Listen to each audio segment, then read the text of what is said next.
Hai, terima kasih sudah nonton nih guys nih. Iya, dari judulnya C++ kayaknya agak sedikit menarik, terlebih di sini gue udah buka yang namanya Selliant di Google. Jadi, kita akan coba beberapa menit ke depan untuk sharing seputar C++ fundamental buat kalian yang punya tugas mungkin atau ada mata kuliah di kampus dan harus mempelajari C++. Gue akan coba sharing juga apa yang gue pelajari secara fundamental di dalam C++. Jadi disiapin aja kopi, cemilan, dan juga komputer ataupun internet yang kalian miliki. Di sini gua akan pilih Selliant sebagai IDE, a powerful IDE from JetBrains. Ini produknya JetBrains yang mana kalau kita klik sebenarnya dia trial guys. Ini berbayar tapi kita bisa pakai dulu 1 bulan secara gratis, tinggal daftarin email doang. Ya lumayan aja untuk kita belajar di awal tuh biar kita nggak ribet, langsung aja pakai produknya JetBrains. Kita coba get free trial dan di sini tinggal di download aja sambil menunggu downloadannya ya. Ini masih loading sekitar 50 detik. Jadi buat teman-teman semuanya yang mau ikutan C++, ini gua akan mulai dari nol banget karena gua belum ada softwarenya juga, belum ada toolsnya juga, terlebih apalagi gua anak JavaScript gitu ya, belum pernah menyentuh C++ sampai jauh gitu maksudnya. Tapi kalau secara dasar sih kayaknya sintaksnya sama-sama aja lah, mirip-mirip, flow-nya itu kurang lebih sama, cuman beda di mainin apa tuh ya, kata-katanya doang yang beda lah ya, tapi rata-rata kan kayak bahasa Inggris lagi tuh ngodingnya. Jadi kita akan coba sekaligus gua sharing apa kayak gimana fundamental si C++ bagi kalian semua yang pengen cobain C++. Kita pakai IDE Selliant atau Selliant dari JetBrains. Tapi kalau misalkan kalian punya VS Code itu juga bisa di setup untuk proper C++ ataupun pakai produk-produk IDE lainnya lah, bisa ya, dicoba aja. Nah ini kurang lebih size-nya 711 MB, gua akan coba install terlebih dahulu. Tinggal diklik next, kalau sudah lokasinya mau di mana terserah, langsung next aja.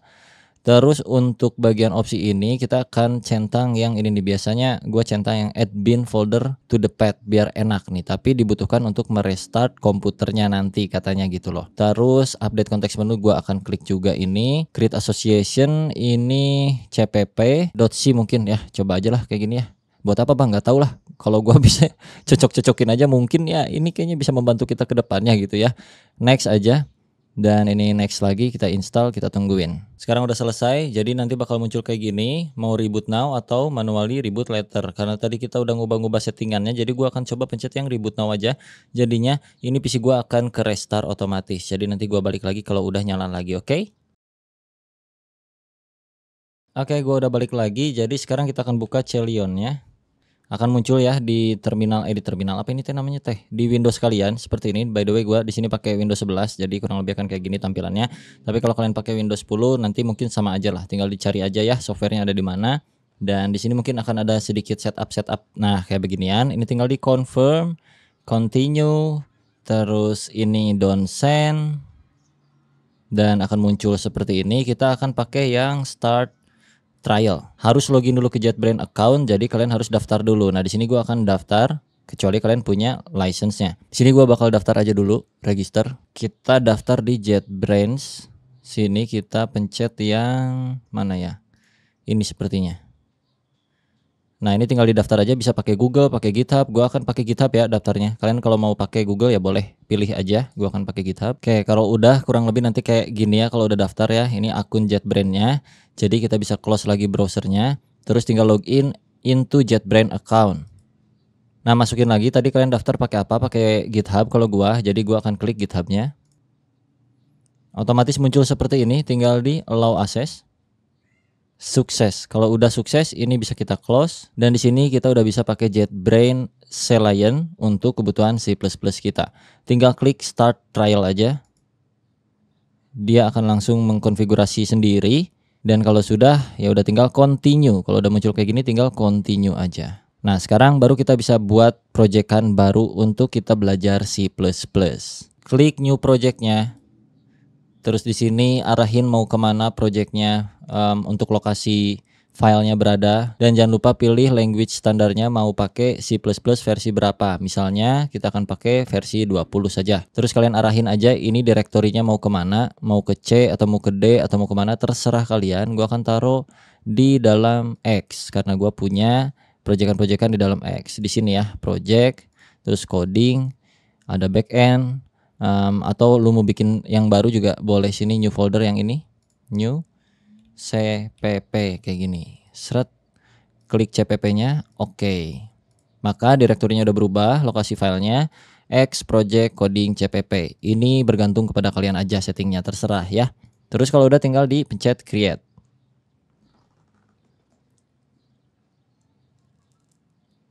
Akan langsung terkonfigurasi beberapa hal dan muncul pop-up menu ini. Ini tinggal kita oke aja, min-gw bundle ya, oke. Tungguin loading updating simbol ini sampai selesai, baru kita ngoding.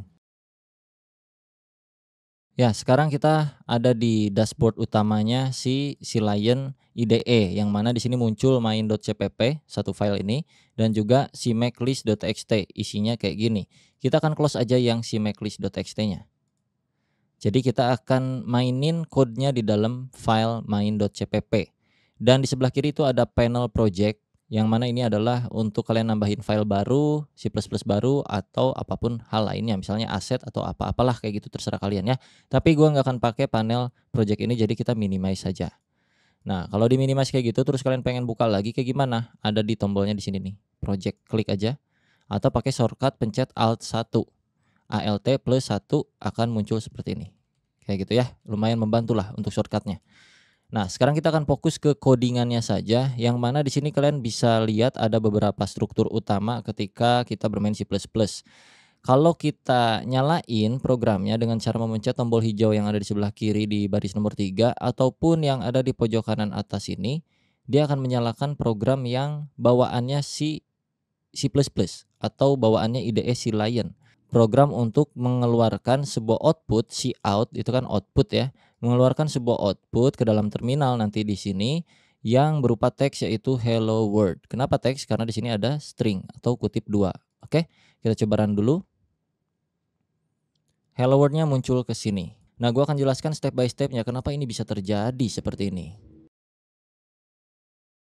Di baris pertama itu ada yang namanya include. Include pakai tanda pagar di awal. Ini ketentuan dari sononya, dari C++-nya. Yang mana di sini menginclude apa? Include itu kan adalah kayak apa ya sebenarnya teh? Termasuk gitu kan kalau bahasa Indonesianya. Jadi di dalam satu file ini adalah termasuk juga dengan, nah dikasih tanda buka dan tutup seperti ini. Artinya IO stream yaitu input output stream bawaannya C++ itu dimasukkan juga ke dalam satu file proyekan main.cpp kita, sehingga kita bisa mainin apa? Mainin ini std cout, yang mana cout ini kan berarti output, out nyambung juga ke sini o yaitu output, makanya kita bisa pakai cout. Kalau ini misalnya kita nggak adain, gua awasin kayak gini, maka std-nya rusak karena std ini ada di dalam IOStream. Anggap aja ini tuh kayak library gitu, library bawaannya C++. Jadi kalau tanpa include std, yang mana std adalah sebuah library, mungkin ya bahasanya library, mohon maaf nih kalau gue salah bahasa karena gue bukan anak C ya kan, tapi biar kalian nggak bingung, std ini bawaannya C++, library dari sononya. Terus kita panggil dengan cara apa? Titik 2.2 cout, yang artinya titik 2.2 ini adalah kita masuk ke dalam library-nya. Nah, di sini taruhlah library-nya itu namanya std. Di dalam std itu ada function atau ada metode atau ada apa gitu yang namanya cout. Nah, untuk memanggil ke dalamnya itu pakai titik 2.2 seperti ini. Jadi std titik 2.2 cout artinya kita memanggil cout dan mengeluarkannya ke dalam terminal, karena cout itu kan untuk mengeluarkan ke dalam terminal kurang lebih, ke konsol lah kayak ginian kurang lebih ya. Dan kita kasih ini tanda kurang dari atau panah kiri ya 2 kali, ini syarat dari sononya untuk mengeluarkan sesuatu. Mau itu string hello world atau mau itu 1 2 3 kayak gini, kita run lagi, maka akan muncul seperti ini, atau mau ngeluarin kayak true misalnya gini, true 1 kayak gini karena true 1, kalau false itu kan berarti 0 gitu ya kurang lebih. Nah, intinya cout ini untuk mengeluarkan. Nah, kalau kalian masih bingung struktur awalannya, mulai dari include IOStream, std ini dari mana, itu kalian bisa pelajari dari dokumentasinya, lengkap banget ya. Cari aja di Google tentang C++ reference, kayak gitu keywordnya. Nah, sekarang pertanyaannya, ini main kenapa bang? Kalau kita nggak pakai main gimana? Kita coba aja misalnya xxx kayak gini. Apakah dia akan tereksekusi? Tidak. Kita coba run. Maka violate cpp.exe, karena secara bawaan akan mencari function utama untuk merunning proyekannya. Jadi kalau misalkan ini mau kita panggil lagi, ya kita bikin dulu di sini misalnya in main kayak gini, terus kita panggil xxx-nya nih. Bisa seharusnya xxx seperti ini. Nah, logikanya berarti di dalam satu file ini tetap yang tereksekusi pertama kali adalah si main ini, yang mana main ini sekarang memanggil sebuah function lain yaitu si xxx. Yang mana XXX-nya itu adalah isinya ini. Kalau kita run, nah tetap muncul 0 karena di sini false. Kalau di sini gua balikin lagi jadi hello kayak gini, kita run lagi. Hello. Jadi konsepnya kurang lebih kayak gitu ya. Mulainya itu dari main. So ini gua akan hapus kalau kalian bingung, gua akan balikan kembali XXX-nya jadi main ya. Jadi jangan dulu dipusingin di awal kayak gimana-gimananya. Tapi intinya kita membutuhkan main ini atau nama main ini di dalam sebuah file untuk mengasih tahu bahwa ini yang utamanya tuh ini dulu nih, nanti baru ke yang lain-lain gitu. Nah, oke, seputar hal berikutnya sebelum kita lebih jauh lagi. Jadi std ini kan kurang lebih kayak kalau disebutnya tuh namespace gitu ya di C++, gue lupa dah. Intinya kita bisa pisahin nih. Sisi out ini kan ada di dalam std tadi gue bilang. Std-nya tuh bisa kita pisahin ke atas dengan pakai kayak gini. Using namespace std titik koma kayak gini. Artinya apa-apa yang ada di dalam file ini udah nggak perlu lagi manggil std kayak beginian. Karena std-nya udah dibikin global. Ibaratin aja kayak gitu. Ini kita hapus std-nya. Jadi si out-nya akan tetap ngikut ke std, cuman std-nya udah dipisah di luar function main ini. Oke, jadi kalau kita run, hasilnya tetap sama, muncul hello juga. Dan kalau kita mau hasilin yang lain-lain ke output kayak cout, misalnya kayak gitu ya. Kita run lagi, udah nggak perlu lagi std-an. Tapi kalau std ini kita hapus, maka cout-nya merah dan programnya pun akan rusak. Seperti itu. Jadi gua akan biarkan std-nya di sini dan kita maininnya langsung cout aja seperti ini. Nah, ini kalau kita run lagi, perhatikan di sini hello nya itu kan jadi satu baris, sedangkan di sini sebenarnya kan 2 baris. Nah, C++ itu nggak peduli dia mau tabnya kayak gini juga nggak masalah, nggak kayak Python kan. Tuh, tetap dia hello nya kayak begini. Jadi, kita bisa masukin ke sini cout endl seperti ini. Ini kan kayak manggil variabel. Tapi nggak ada di codingan kita sini. Sama aja kayak lu ngetik cout kok tiba-tiba ada cout, kan nggak ada di sini deklarasi cout. Ya karena dia cout-nya ada di dalam std. Gitu kurang lebih ya. Nah, sekarang kalau kita running lagi, maka hello menjadi enter karena endl fungsinya untuk membuat space atau jarak enter antara pertama dan yang terakhir, anjay, yang pertama dan terakhir. Nah, ini bisa dibikin lebih simple lagi dengan one liner code. Jadi daripada kita bikin di baris baru untuk nge-enter endl, kita bisa masukin ke sebelah sini garis miring kayak gini, garis miring apa nih, kurang dari gitu ya, endl langsung seperti ini. Ini kita hapus. Ini artinya sama aja kayak yang tadi. Karena apa? Karena endl itu ada di dalam cout. Jadinya ini artinya kan kayak gua itu berasal dari mana? Dari cout gitu. Hello itu berasal dari mana? Berasal dari cout. Itu berasal dari mana? Dari cout. Nah, gitulah kurang lebih bacanya biar gampang. Ini kalau kita run, outputnya tetap sama. Hello Sekarang tugas kalian adalah bikin satu baris baru, cout di sini. Masukin nama kalian di sini, nama kalian siapa. Kalau kita run, itu kan nama kalian siapa bersatu semuanya. Nah, tugas kalian adalah membuat nama kalian menjadi ada di bawah. Oke, dan di bawahnya nggak cuman sebaris doang, tapi sampai jarak enternya itu 3 kali. Oke, misalnya di sini De Afrizal. Nah, pas di run, De Afrizalnya itu jangan ada di kanan sini. Jangan ada di sebelah tapi pengen ada 2 enter setelah Jadi enter, jadi kurang lebih gini deh kalau di notepad nih. Di notepad akan menjadi seperti ini. Hello, enter, Dea Afrizal. Ini enter ke-1, enter ke-2. Oke, enter ketiganya adalah Dea Afrizal alias nama kalian siapa. Ini tugas pertama. Silahkan dicoba apakah kalian akan berhasil atau tidak. Alright, kita tungguin. Oke, jawabannya kurang lebih seperti ini. Di bagian kita tinggal masukin kayak gini lagi, endl. Kita masukin lagi endl, kita masukin lagi endl 3 kali. Kenapa 3 kali? Akan gue jelaskan. Kalau pengen outputnya itu menjadi 1, 2, 3, maka endl-nya harus 3 kali. 1, 2, 3. Ya, kita coba run. Nih, hello, 1, 2, 3, Dea. Jadi hitungan endl-nya itu kayak gini. Endl pertama itu akan jadi baris baru. Sini nih, thread. Nah ini baris baru. Endl kedua akan menjadi baris baru, thread sini. Endl ketiga akan menjadi baris baru lagi, sini. Dan diikutin dengan teks De Afrizal, thread. Ngerti maksud gua? 1, 2, De Afrizal. Jadi bukan berarti di sini kita enter kayak gini menjadi baris baru, enggak ya. Jadi baris barunya itu dihitung dari endl aja.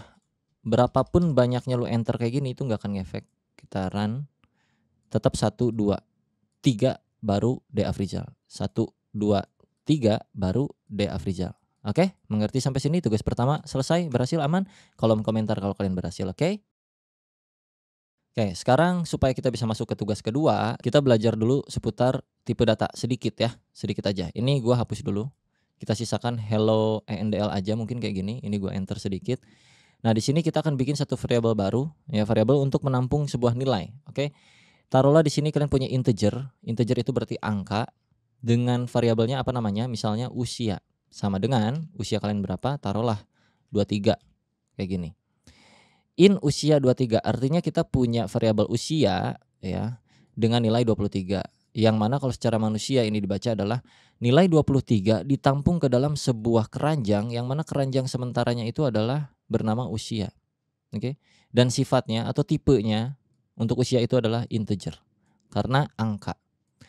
Oke, kalau kita mau masukin ke output artinya kayak gimana? Si out ini kita bisa ganti bukan lagi untuk hello tapi untuk usia ini. Jadi langsung masuk aja sini usia kayak gini. Si out usia artinya kita akan mengeluarkan output dari variabel usia yang mana nilainya adalah 23. Jadi seharusnya kalau kita run outputnya akan muncul 23 langsung. 23 berhasil? Kalau kalian pengen masukin sebuah string ke sini kayak macam usia saya adalah, jadi kalian bisa masukin sebelah kiri dari usia string lalu usianya dikasih gini, panah kiri kayak beginian ya. Selalu ya seperti itu. Kalau kita mau masukin multiple output. Usia saya adalah spasi. Nah, usia saya adalah spasi 23. Jadinya gitu nanti kurang lebih. Kita run. Usia saya adalah 23. Nah, untuk tipe data lainnya ada juga yang namanya double. Seperti biasa ya, kayak bahasa pemrograman lainnya. Ada yang namanya double. Misalnya double tinggi saya sama dengan 175,5. Double artinya koma kurang lebih. Jadi kalau kita punya variabel tinggi saya, maka value-nya adalah koma. Dan kalau pengen keluarin, ya ini kita format ulang. Ini gua nggak akan pakai kayak gini, modelnya kayak gini aja kayak yang sebelumnya ya.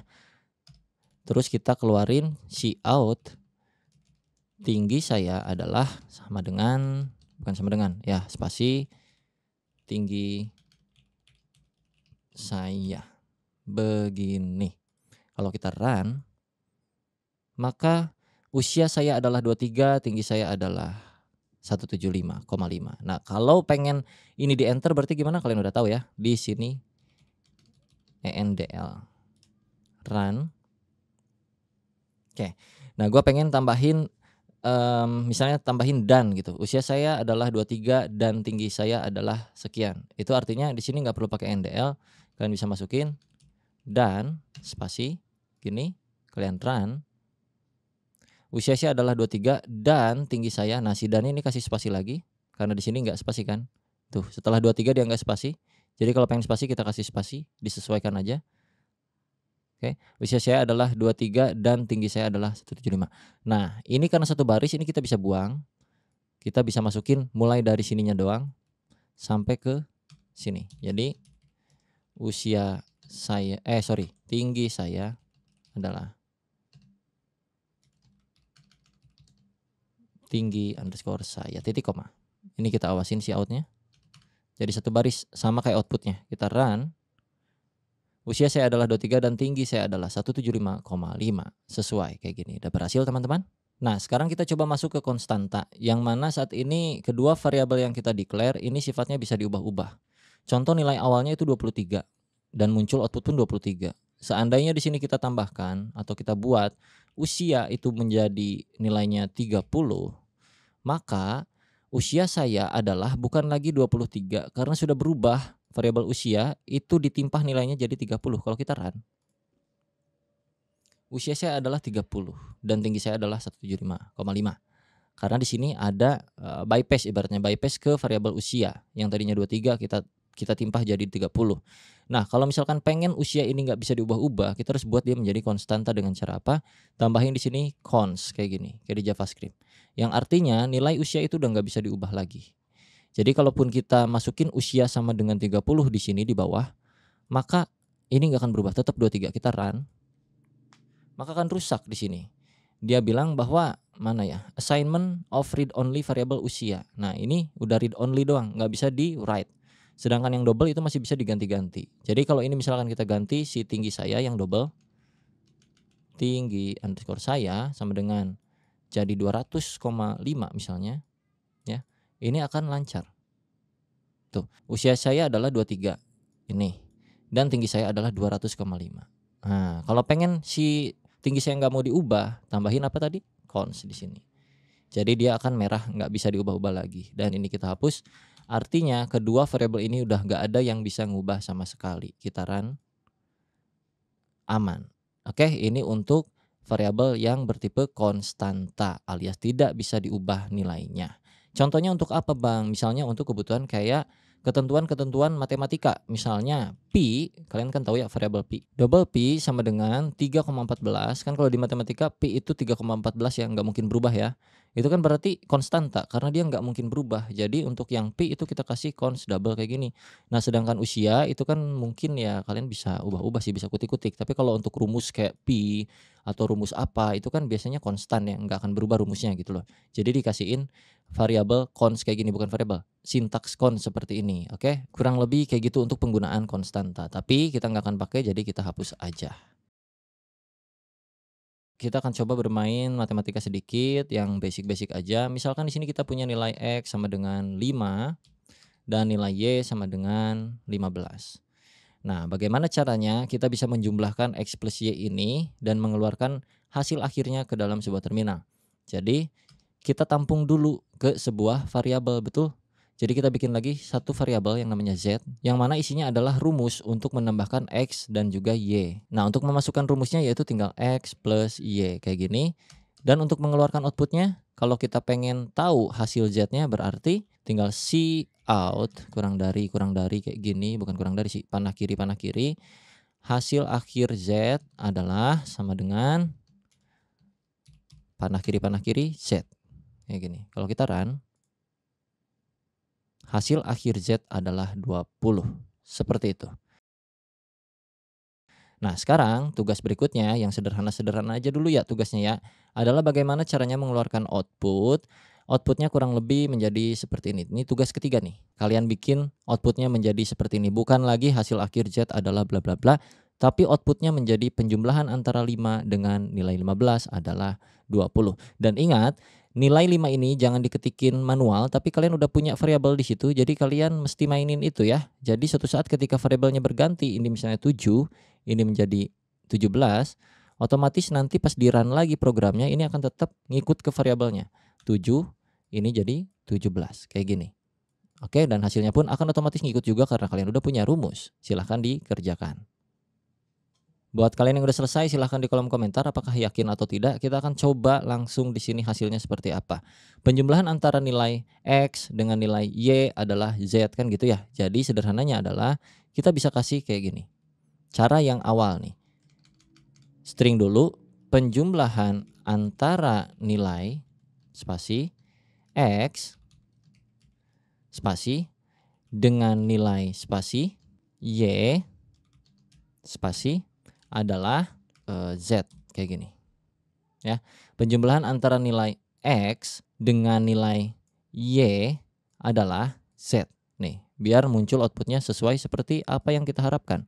Penjumlahan antara nilai X dengan nilai Y adalah 20. Kalau kita run programnya, penjumlahan antara nilai 7 dengan 17 adalah 24. Dan kalau kita ganti-ganti, ini 5, ini misalnya 12, maka kita run lagi. Penjumlahan antara nilai 5 dengan nilai 12 adalah 17. Jadi fungsinya variabel buat teman-teman yang belum tahu, itu kurang lebih biar kita bisa mainin data secara dinamis. Ini kalau nggak pakai variabel kita harus ganti-ganti terus nih, ininya berapa. Sedangkan kalau dengan variabel kan nilainya sudah ditampung ke dalam variabel. Jadi suatu saat ketika kita butuh angka 5 itu tinggal panggil aja variabel si X, kayak gitu kurang lebih. Apakah ada yang berhasil? Di kolom komentar, oke? Nah, kalau misalkan ini pengen kita pisahin jadi sebuah function, caranya kayak gimana? Kita bisa buat functionnya di bawah sini misalnya, atau di atas juga boleh. Sini kita kasih in, karena outputnya itu adalah sebuah integer si Z, maka kita bikin sebuah function bertipe integer dengan nama misalnya pertambahan, buka tutup, kurawal, enter. Kalian masukin ke sini X dan Y-nya, artinya kita akan melempar variabel X, Y ke dalam function pertambahan. Yang mana X-nya adalah integer juga, dan Y-nya pun adalah integer juga. Sehingga di sini kita bisa kasih return value atau nilainya adalah X ditambah Y, seperti ini. Pertambahan itu adalah sebuah function yang bertipe integer, yang menampung parameter. Ini parameter atau apa ya di C++ sebutnya ya? Ya kalau di JS parameter lah. X itu dilempar nanti dari sini, dari main, dilempar ke pertambahan, nanti ditangkap, terus Y juga dengan tipe integer ditangkap, dan di return dikembalikan X plus Y-nya, yang mana hasil akhirnya akan menjadi sebuah integer. Jadi ini kita nggak perlu lagi kayak gini. Kita hapus. Dan di sini kita tinggal panggil pertambahan. Lempar X-nya ke sini berapa? Misalnya tadi 5 sama 20. Jadi kayak gini. X langsung otomatis ya, IDE si Lion ini X-nya kedetek langsung sini 5, Y-nya itu terdeteksi 20. Jadi 5 dan 20 itu terlempar ke pertambahan sini nih. Kelempar ke sini X, Y, dan nanti dikalkulasi di sini. Maka di sini kita buatkan variabel untuk pemanggilan ini. Misal contoh di sini variabelnya adalah in hasil sama dengan, nah, sehingga output ini udah nggak valid lagi, kita hapus, kita outputkan hasil akhirnya, count hasil. Gini. Kalau kita run sekarang, hasil akhirnya adalah 25. Dari mana 25? Karena dari function pertambahan. Yang mana kita memanggil function pertambahan dan mengirimkan nilai 5 kepada parameter pertama, ini sebelah kiri ya, parameter pertama sebelah kiri, X, nih.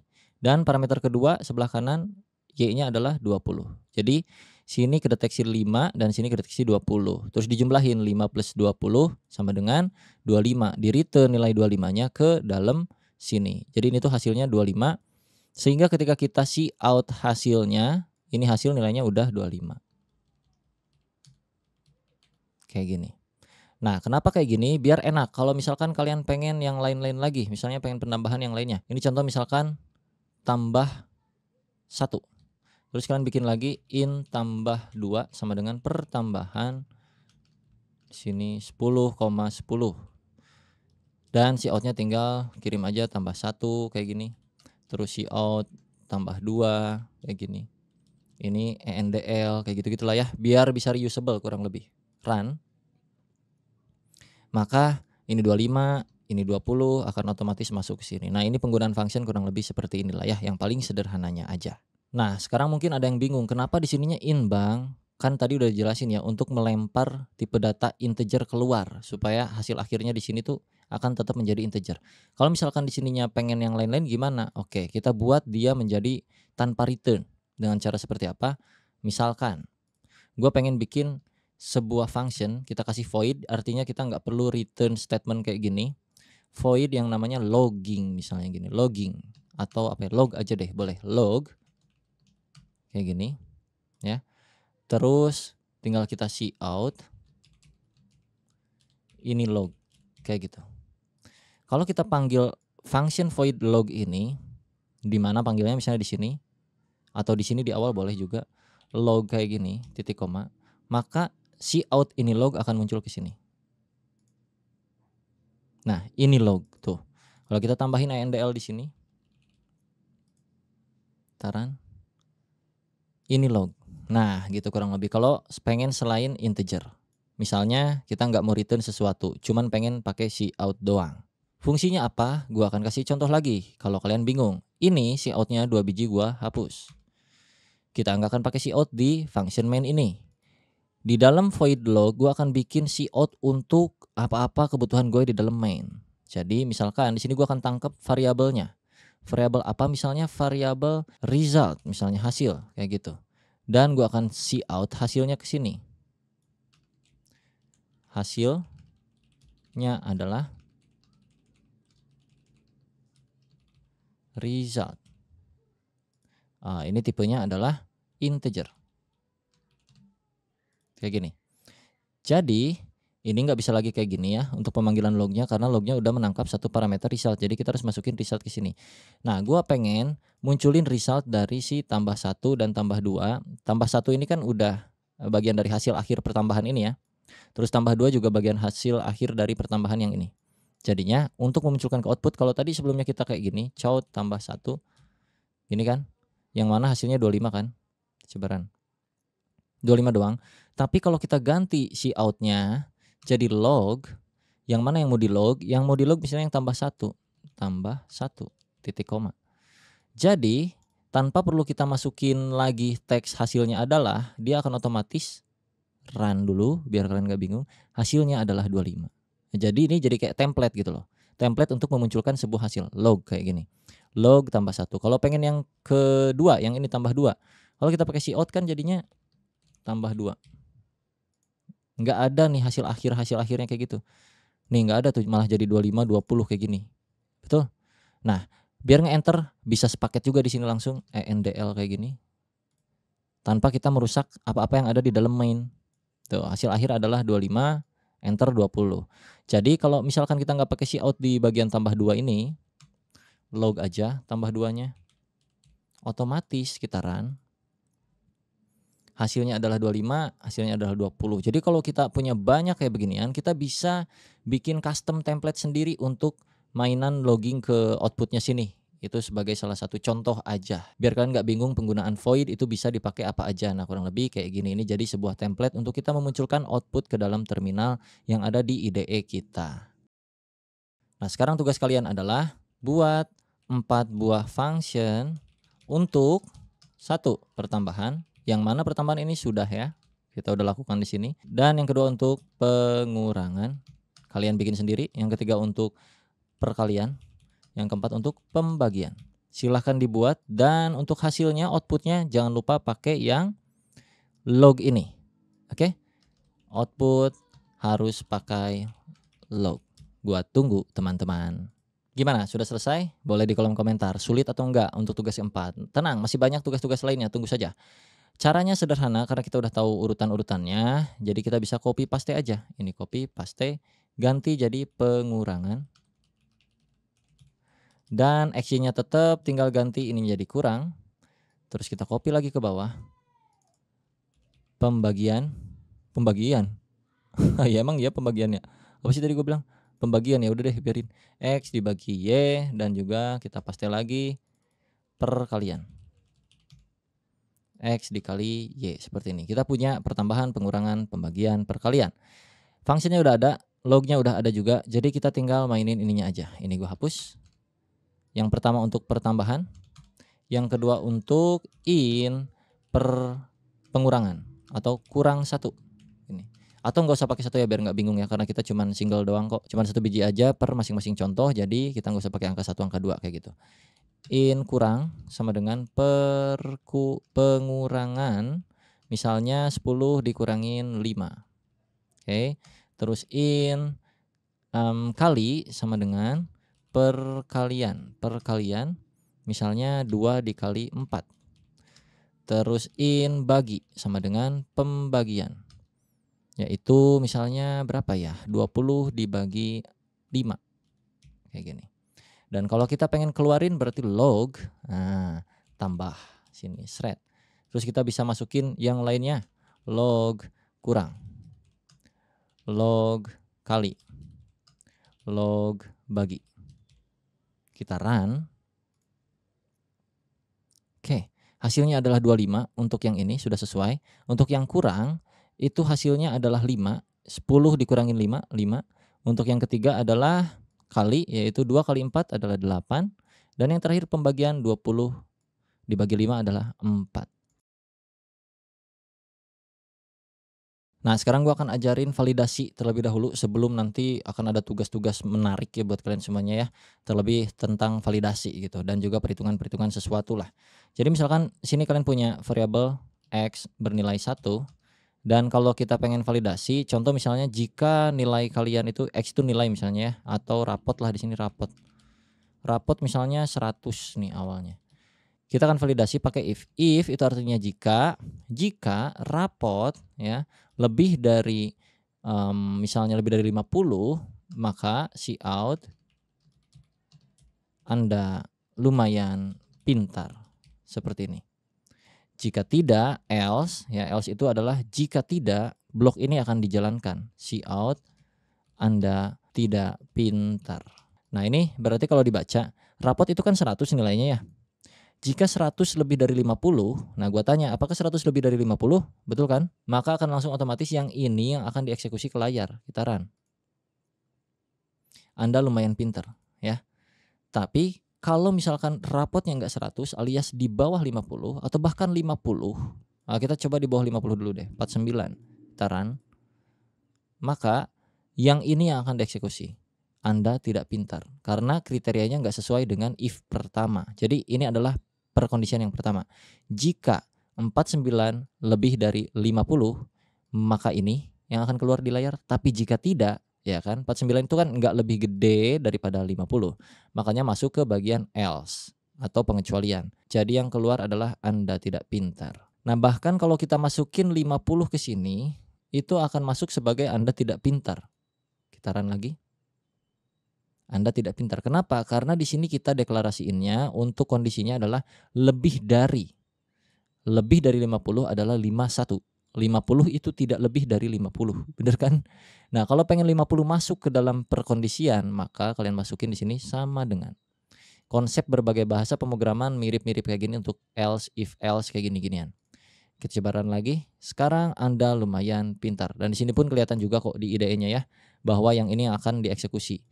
Ini soalnya redup, berarti validasi ini masuk langsung sini. Rapot 50 adalah lebih besar daripada sama dengan 50. Artinya 50 ini sama lah dengan 50 yang ada di sini itu sama nilainya, maka ini dinyalakan. Tapi kalau di sini nggak pakai sama dengan, artinya harus lebih besar dari 50. Ini 50 nggak lebih besar dari 50 ya kan? Dia sama. Jadinya kayak begitu. Nah, ada juga yang namanya else if. Kalian bisa masukin else if di sini.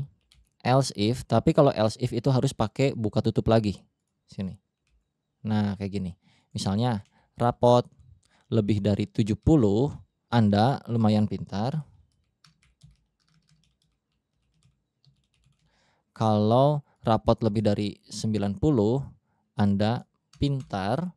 Else cout, Anda tidak pintar. Misal ini mah contoh doang ya, jangan baper bro. Gue juga nilainya jelek-jelek sama. Kalau kita punya 50, karena di sini ada kondisi-kondisi tertentu yang mana 50 tidak termasuk ke dalam dua spek ini. Spek pertama adalah jika rapot lebih dari 90 nilainya, maka akan muncul Anda pintar. Terus spek yang kedua adalah jika rapot itu lebih dari 70 ya, maka Anda lumayan pintar. Nah, jika tidak, maka Anda tidak pintar. Nah, 50 ini nggak masuk ke 90, nggak masuk ke 70, maka akan masuk ke pengecualian, yaitu si else. Maka kalau kita run yang tereksekusi adalah Anda tidak pintar. Semoga kalian cukup mengerti seputar if else. Kalian bisa kulik-kulik dulu yang lama di sini nih, karena ini lumayan memakan waktu memang untuk mempelajari if else. Supaya nggak bingung, pokoknya kurang lebih kalian bisa bikin perkondisian lebih dari 1, 2, 3, 4. Jadi misalkan kalau else if itu kalian bisa banyak lagi isinya. Misal ini else if lagi juga bisa kayak gini. Jangan lupa else-nya lu masukin lagi nanti. Ini misalnya lebih dari 101, else di sini cout apa gitu loh.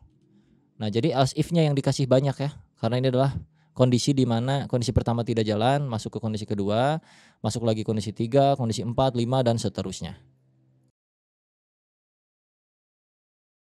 Kita akan bikin perhitungan usia berdasarkan tahun kelahiran dengan metode input ya. Kan dari tadi kita mainnya cout untuk output dan kita bisa mainin yang namanya in untuk input. Pertama, kita cout dulu keluar. Masukkan tahun kelahiran Anda. Kalau udah kayak gini kita butuh penampungan atau variabel baru untuk menampung apa-apa yang diinputkan sama si user ini. Kita bikin di atasnya aja boleh, mau di bawah juga boleh sih. Kita kasih integer untuk penampungan tahun kelahiran. Tahun underscore lahir sama dengan 0 dulu di awal boleh. Kasih 0 kayak gini. Atau mau pakai kurawal kosong seperti ini juga bisa. Kayak gini ya boleh ya. Terus di sini karena ini baru output doang, keluar ke terminal kalau kita run ya. Kita run. Nih, masukkan tahun kelahiran, udah diem doang deh kayak gini. Kita bisa kasih input di sini di bawahnya in lebih dari. Nah, kalau input itu kayak lebih dari gini, panah kanan kalau input. Kalau ini untuk keluar, kalau ini untuk ke dalam, masuk. Jadi, apa yang mau kita masukin ketika orang melihat teks masukkan tahun kelahiran Anda di terminal, itu yang akan kita masukin adalah tahun lahirnya. Jadi Chin tahun underscore lahir. Oke, dan sekarang kita bisa outkan lagi, out dengan cara, karena di sini kita punya log, jadi untuk hasil akhir kita akan pakai log aja. Log apa yang di log? Yang di log adalah tahun lahir. Seperti ini. Kalau sudah, kita coba run. Masukkan tahun kelahiran Anda, misalnya 2000, lu enter, maka akan muncul di sini 2000. Betul? Nah, kalau misalkan pengen lebih jelas lagi, maka di sini kita masukin tahun kelahiran Anda adalah, ini ya, biar lebih well lagi gitu. Kita run ulang. Masukkan tahun kelahiran Anda 1999. Enter. Tahun kelahiran Anda adalah Aladah. Adalah 1999. Artinya kita bisa menghitung berapa usia dia saat ini dari kelahirannya dia. Oke, kita akan mulai ya. Nah, sesudah check-in ini, gua akan bikin rumus, yaitu untuk menghitung kalkulasi usia ya. Jadi taruhlah di sini usia sama dengan, usia adalah berarti tahun sekarang, tahun di mana kita dunia berada ya bro ya, dikurangin dengan tahun kelahirannya si manusia. Tahun underscore sekarang dikurangin tahun underscore lahir, kayak gini. Nah, tahun sekarangnya kita belum punya. Kita harus tahu, kita harus deteksi tahun sekarang di dunia itu tahun berapa, benar? Jadi kita akan pakai library bawaan C++. Nah, kalau di JavaScript sebenarnya untuk ngambil tahun sekarang tuh gampang banget. Kalian tinggal bikin satu variabel di sini nih. Misalnya in tahun sekarang sama dengan date.now, kayak gini kalau di JavaScript. Tapi kalau di C++ tahu gua akan pakai library chrono namanya. Jadi tahun sekarang saat ini kita awasin dulu. Kita import dulu library-nya atau bikin include-an baru di sini. Include yang namanya itu chrono. Chrono seperti ini ya. Kita akan pakai chrono bawaannya si C++. Nah, kalau udah diimport chrono-nya, gua akan panggil di sini. Nah, si chrono ini kurang lebih untuk kita mainin waktu ya. Mau tahun, bulan ataupun hari. Memang di sini agak sedikit ribet ya. Kalau di JavaScript kayak simple banget, untuk manggilnya tinggal kayak date, now kayak gini, terus .year misalnya kayak gitu-gitu.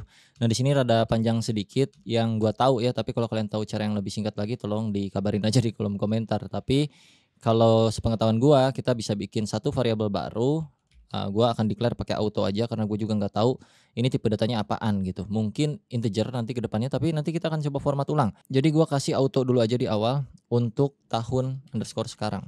Sama dengan kita masukin chrono-nya ke sini, ke variabel tahun sekarang dengan cara chrono titik 2.2. Nah, di dalam chrono itu ada yang namanya system underscore clock, yang mana ini isinya nanti kayak year, month, kayak gitu-gitu. Bulan, tahun, tanggal, hari, gitu-gituan lah ya kurang lebih ya. Dan kita masukin lagi, di dalam system clock itu ada yang namanya now untuk mendeklarasikan bahwa kita mau cari waktu sekarang gitu. Nah, ini nih. Nah, sekarang kita coba cout dulu, cout tahun sekarang. Apakah benar atau enggak? Kita coba run. Ya, formatnya akan menjadi seperti ini. Tahun, bulan, tanggal, waktu, kurang lebih kayak gini. Nah, gua akan butuh tahunnya doang untuk kalkulasi yang kita udah punya di sini nih. Mana rumusnya tadi? In usia adalah tahun sekarang dikurangin tahun kelahiran. Betul kan ya? Jadi ibaratkan di sini tahun sekarang 2023, maka 2023 dikurangin tahun kelahirannya misalnya 1994, maka usianya 29 apa 30 gitulah ya. Untuk tahun sekarangnya kita format, di depannya kalian tambahin format kayak gini ya. Terus bungkus tahun sekarangnya ke dalam format dan kita kasih di sininya koma, yang artinya kita mau ngeformat si tahun sekarang. Sebelum komanya kita kasih string, apa formatnya. Nah, ini terdeteksi FMT kayak gini untuk ngeformat ya.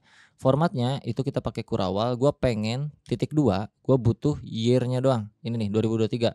Tinggal tambahin persen Y huruf gede kayak gini. Oke, artinya kita mencari tahun di dalam format ini. Ini format kan, ini satu format. Gua pengen cari tahunnya. Cari tahun di antara baris-baris kode yang keluar ini nih. Jadi kalau di sininya titik 2% Y, maka seharusnya year-nya yang akan keambil. Kalau kita run, maka 2023-nya udah dapet guys. Nah, karena kita udah tahu ini hasilnya 2023, maka ini kita akan pisahkan menjadi sebuah variabel baru untuk tahun sekarangnya. Nah, kalau yang ini kan library untuk kita ngambil data, mau tahun, mau bulan, mau hari. Jadi gua akan masukkan sini auto date kayak gini, date sama dengan si chrono ini. Cut, masukin sini. Nah, jadi date itu chrono system clock now. Nah, ini tahun, bulan, dan lain-lain. Nah, yang auto tahun sekarang itu kita bisa timpah dengan nilai format yang ada di sini.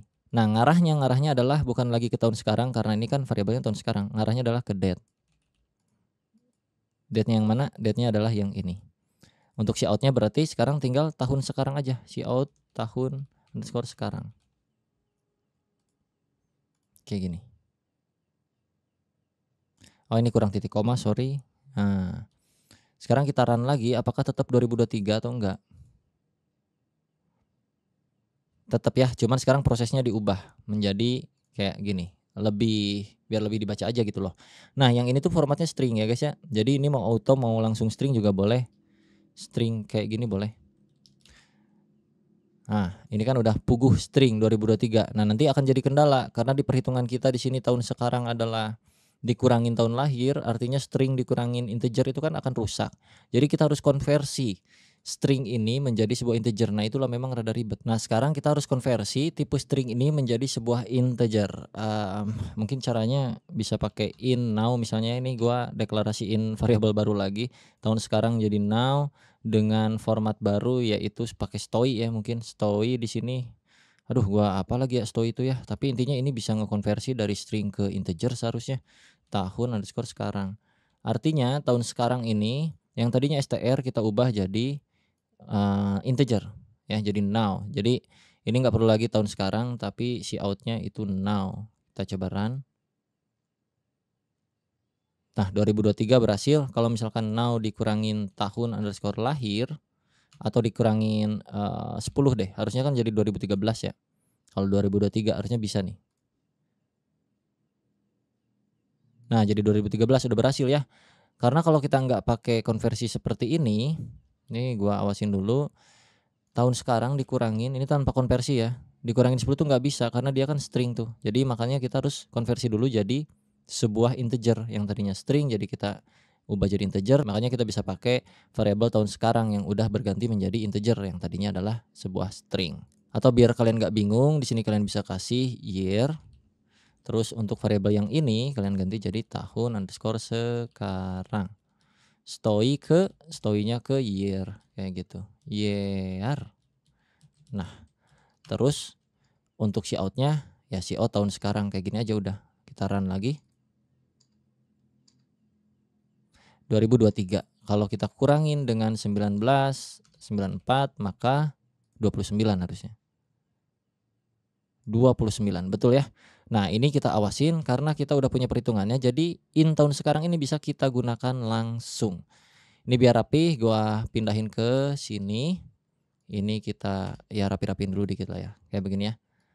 Oke, ini gua awasin dulu. Nah, tahun lahir itu adalah dari inputan, tahun sekarang adalah hasil dari pengambilan di dalam library Chrono. Terus ini tinggal kita buka aja. Kita buka. Cout masukkan tahun kelahiran Anda, misalnya nanti ngetik 1999 atau tahun 2000. Terus Cin tahun lahir yang artinya tahun lahir akan terisi nilainya. Oke. Dan tahun sekarang itu sudah dapat 2023 ini, 2023. Sesuai dengan kita ngoding tahun berapa tuh kan ya, atau program ini dibuka tahun berapa gitu loh. Kali aja 2050 juga bisa-bisa aja gitu kan. Terus di sini kita punya perhitungan in usia sama dengan tahun sekarang dikurangin tahun lahir. Jadi untuk resultnya kita tinggal keluarin usia, bukan tahun lahir lagi. Ini kan bekas awal tadi ya. Log usia seperti ini. Jangan lupa cek ke log. Log itu di sini keluarnya apa? Tahun kelahiran Anda adalah. Nah, ini udah nggak perlu lagi kayak gini, tapi kita ganti jadi usia Anda sekarang adalah, nah, kayak gini. Ngerti nggak guys? Bingung kan? Dah. Jadi kurang lebih programnya sesederhana ini. Kita ambil terlebih dahulu waktu dunia kita saat ini dan kita konversi waktu tersebut menjadi sebuah integer yaitu dengan nama variabel tahun sekarang. Jadi kita dapetin 2023. Dan untuk tahun lahir ini adalah inputan dari user karena di sini ada c-in ya atau input yang mana inputnya akan mengarah ke tahun lahir. Jadi nanti di sini akan terisi berdasarkan input dari user tahun saat ini. Nah, terus Di sini ada si out untuk munculin ke layar, masukin tahun kelahiran Anda, dimasukinlah tahun kelahirannya dan akan masuk ke dalam variabel tahun lahir, angkanya. Setelah itu angka tersebut, angka tahun lahir akan dikalkulasi di dalam sebuah variabel perhitungan, yaitu perhitungan usia di sini. In usia akan menghitung tahun sekarang yaitu 2023 dikurangin dengan tahun lahir atau tahun kelahiran yang diinputkan oleh si user. Betul? Dan kita munculkan hasil akhirnya lewat sebuah void function log namanya di sini, yang mereturn kosong, nggak nge-return apa-apa tapi mengeluarkan output yang mana outputnya adalah usia Anda sekarang sekian sekian sekian sekian. Jadi kalau kita run, masukkan tahun lahir Anda, misalnya gua lahir tahun 2003. Maka usia gua saat ini harusnya, kita enter, usia Anda sekarang adalah 20. Bagaimana teman-teman? Berhasil? Selamat, program pertama The Best C++ Anda berhasil dibuat. Tugas berikutnya untuk kalian, ini adalah tugas terakhir buat kalian semua ya guys ya, yang udah mengikuti sampai saat ini dan selalu berhasil mengcopy paste ataupun mengikuti percis.